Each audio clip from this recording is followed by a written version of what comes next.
Good morning, PROAC. I wanted to make a quick video to explain this new SLO data for tracking from 2019 to 2020. So the spreadsheet that I'm forwarding to you is going to start with the area CAT list, which highlights the discipline, cohort, assessment trainer, or CAT, the dean, and so forth. So if there are any changes that need to be made in this list, please let us know as soon as possible. Each tab down here highlights the courses as they are right now in fall 2020 for area 1A, 1B, and so forth, all the way down to non-credit.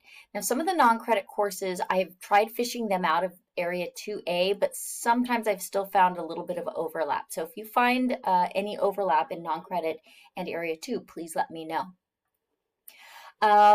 We are going to be looking at an example of how these data are organized. And the example is all the way here at the end. So on these tables, what you're going to be seeing is the area number, the coordinator, who's me right now, the CAT. There is a listing for course numbers. So I just have course, whatever. And then our data tracking started in 2010, 2011. That's as far back as I started tracking SLO assessment data and what was turned in.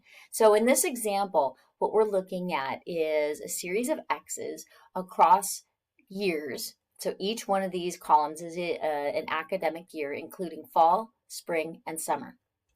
So over here, each one of these X's represents an SLO assessment that was turned in during that academic year, but it does not define which semester.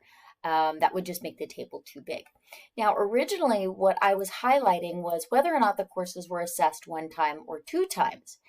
Now that we are focusing on this 2 times in 5 years assessment, I've added this purple region here to highlight the block of time that we are analyzing. So as you can see here, over 10 years, for example, course 1 has been assessed 1, 2, 3 times. However, our rule that we use and the Academic Senate resolution states that we are going to assess every course twice in 5 years, but we never define when the 5 years are. Therefore, we project backwards from the current year, academic year, which for us right now is 2019-2020.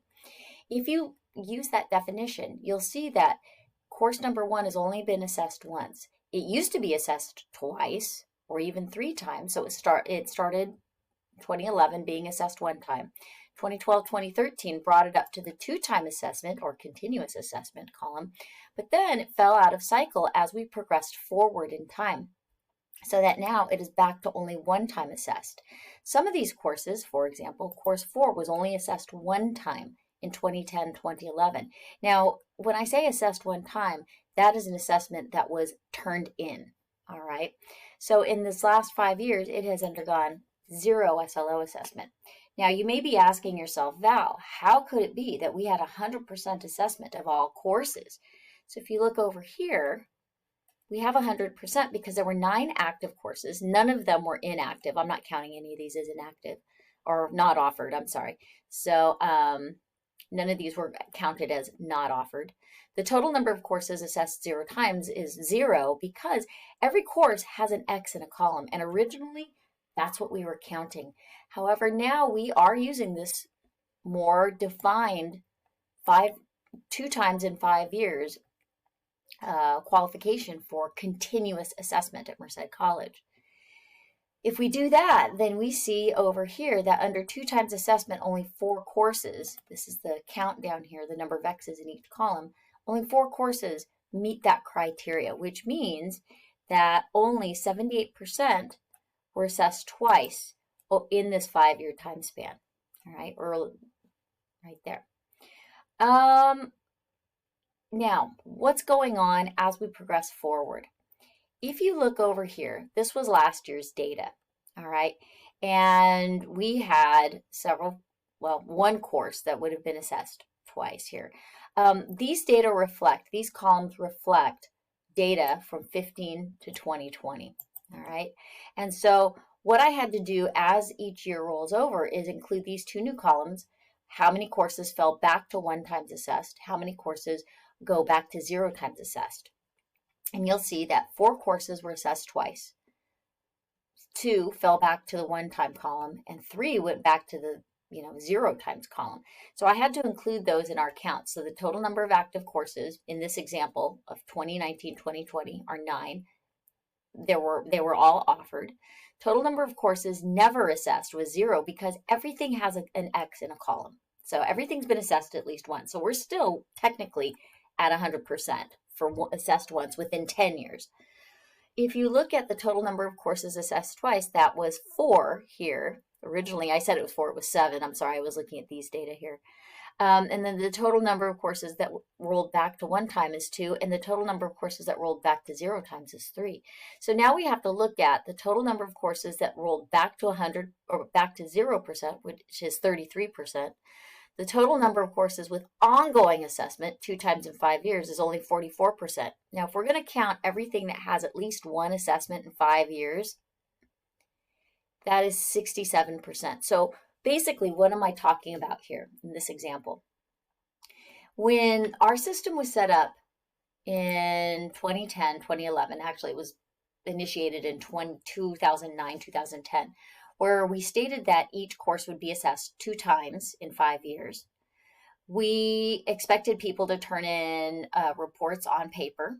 And what we were doing was just identifying, okay, we're just assessing.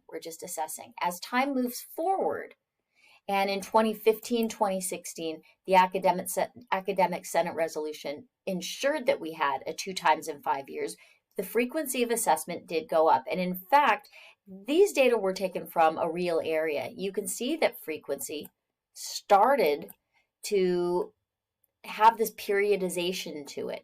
If you go and look at your own areas, some areas have a definite periodization. One year you'll see one set of courses assessed, the next year you'll see a different set of courses assessed, and they keep rolling that way. That periodization is ensuring that all courses remain assessed twice in 5 years. Problem is, we are not defining periodization. We're just defining everything will be assessed twice in 5 years, which means that certain courses are going to roll off our 5-year block. And so to keep that from happening, me and Edward are going to be forwarding an Academic Senate resolution requesting that courses be assessed every other year as long as they were frequently offered. If courses are infrequently offered, then they're assessed every time that they are being offered, which is kind of what we were doing in the past with the infrequently offered InfoPath form. So what I ask that everybody does here is go and look at their areas, make sure that the checks are in the right boxes. And if we use this analysis for Merced College, as of 1819, we had 100% of courses assessed at least once, all right, in the last 5 years. That has changed because some courses have now slipped down to that 0 block. So now the number of courses that have been assessed at least one time in 5 years is 67%. The number of courses with ongoing assessment 2 times in 5 years with that definition is 24%.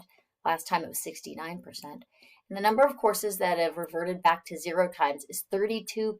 So 32% of courses have fallen off of our timeline. Now, Val, what are you talking about?